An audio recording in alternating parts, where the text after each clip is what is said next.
We know that a lot of customers enjoy working on their cars, and we try to make the Corvette no exception to that. Your Corvette is one impressive machine, and with a bit of simple maintenance, you can keep it rocketing down the road at peak performance.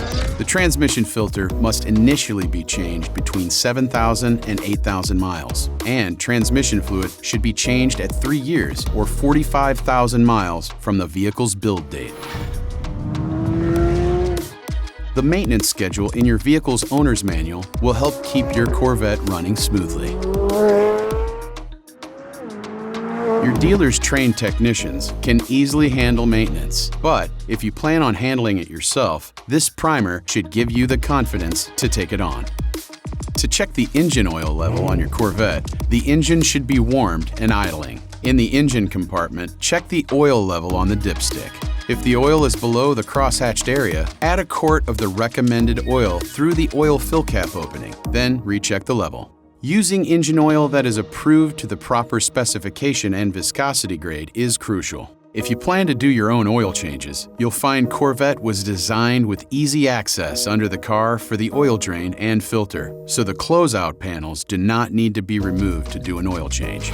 On 5.5-liter V8 Z06, ZR1, and ZR1X models, be sure to remove both drain plugs on the dry sump oil tank and on the engine cooler underneath the engine. To check your engine coolant, be sure the system is cool and the vehicle is on a level surface. Check to see if coolant is visible in the coolant surge tank. If the coolant is hot, do not do anything else until it cools down.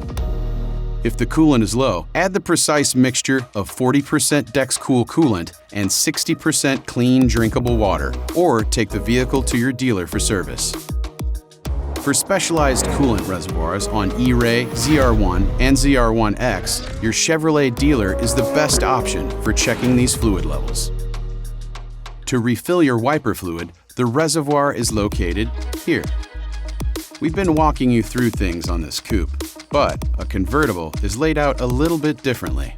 Press lock and the convertible top buttons on the key fob to open the tonneau. Check the coolant here, the oil here, and the wiper fluid is in the same place as the coupe, under the hood. It is crucial to ensure the covers are sealed after use. While the car is a mid-engine supercar, we want to make sure that costs of ownership and maintenance are not supercar territory. Whether you maintain your Corvette yourself or let your Chevy dealer handle it, we're confident that you'll be enjoying your Corvette for years and miles to come.